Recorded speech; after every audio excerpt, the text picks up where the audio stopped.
Hi, welcome to Blindside Movie Reviews. Noel T. Manning II here, hanging out with the original blind movie critic Jay Forey. Jay and I talk movies each week, and it seems like every year we talk about a Transformers film, Jay, and this summer is no different.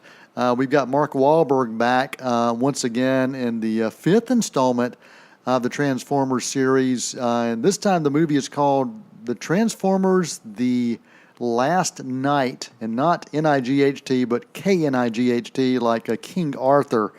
So let's get your thoughts on this fifth installment of a franchise that just will not die, Jay. Well, no, two things here. First, you said it seems like we talk about them we do talk about them every year. What do you mean it seems like it? I know, man. No, it's like every other year. Yeah. But, and you mentioned The Last Night, K-N-I-G-H-T, and here's why. This film, this Transformers film, begins, the Transformers supposedly have been around since the time of King Arthur and the Knights of the Round Table. And in fact, one of the reason why King Arthur has won all his big battles, because they took Merlin could transform 12 Transformers and 12 Knights of the Round Table into a giant dragon with 3 heads that could win all the battles. So that's interesting, I guess, in itself. Yeah. Well, then the movie jumps forward a little bit later. They're now we're in World War II, and how Transformers play their role then. And now we're back in a short time up to the nowadays, and Transformers are now illegal here on the planet Earth, so they're hiding. Mark Wahlberg is the guy, the human that tries to hide them, and that's what that's all about. Wow. What? One more thing here, in this muddled mess of plots and subplots, Optimus Prime floats off to a planet called Cybertron, where he's originally from, and try to get the dead planet back alive again. And that's what all the stuff is all about. This is a jumbled mess of plots. It's all about the action. Michael Bay just throws all kinds of money, $260 million at this thing. And that's what this is all about. No, I know you said before, they look great. All 5 Transformers look great. I guess all the special effects, but still, it can only go so far with that. Yeah. I mean, it's you can have something that's a visual spectacular, but if that is all you've got, then it's just eye candy, and it doesn't get much more than that. And we've had 5 Transformer films going back to 2007. When the first one was launched, and then you're right, about every other year. Then 2009 we had Revenge of the Fallen, then in 2011 Dark of the Moon, and then Age of Extinction in 2014, and now here we are with The Last Night. And they are talking about doing a Bumblebee spinoff and another film in the franchise set to be released in the next couple years as well. So, if you want to watch these films, if you absolutely love them, just to let you know, get some popcorn, because all 5 films, the running time, 760 minutes. I did the math. That's a lot of Transformers to watch at one time. So I'll let you guys make your call on that.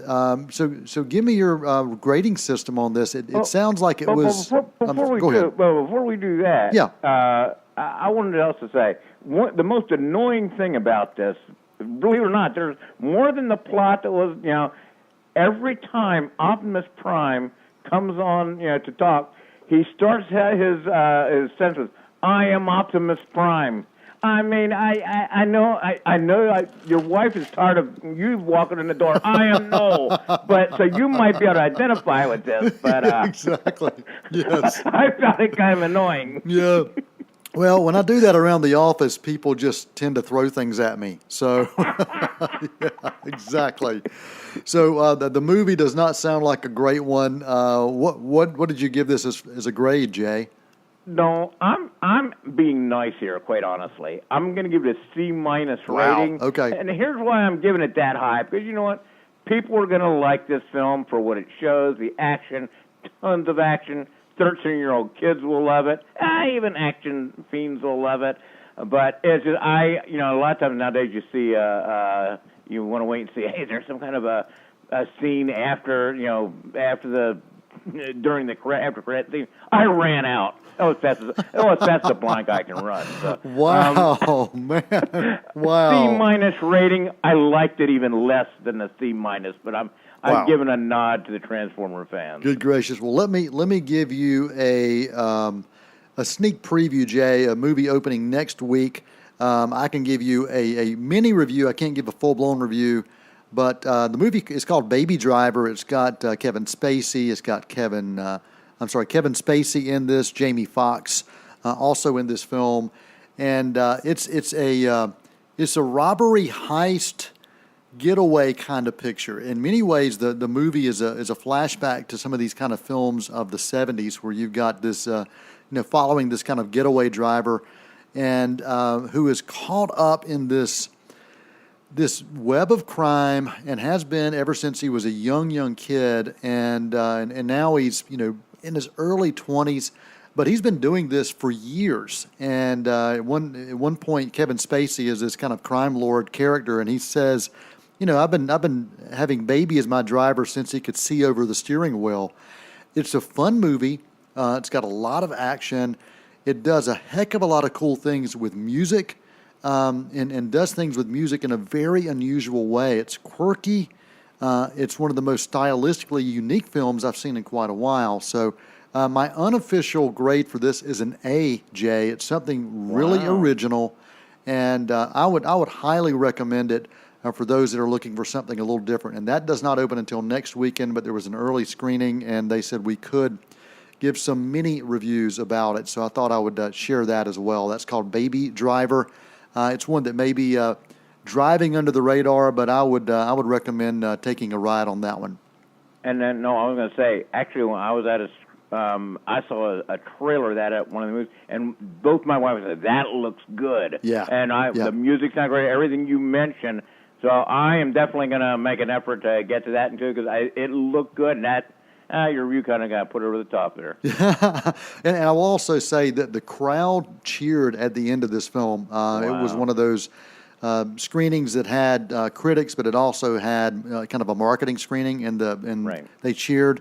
And you don't get that a whole lot in films that are kind of different and off the mainstream. But right. I'd check it out. That's called Baby Driver. I'm giving that an A rating, and you gave a C- to Transformers: The Last Night, and we could only hope, from your standpoint, the last film in the franchise. But I don't think that's going to happen. Jay's website, blindsidereviews.com, and his rating system is based on a report card. Let's hear it, buddy. A reluctant C- rating. A, it's so good, blind people like it. B, I'm glad I could hear it. C, I'm glad I couldn't see it. D, I'm glad I couldn't see it. And F, blindness is a blessing. Awesome. Well, man, next week we will come back and talk about July 4th, films about July 4th. That'll be next week on that show. And then coming up in a few weeks, we've got War of the Planet of the Apes and much more on Blindside Movie Reviews. Jay's website, again, blindsidereviews.com. Until next time, I'm Noel Manning. That's Jay Forey, and this is WGWG.org. That's a wrap.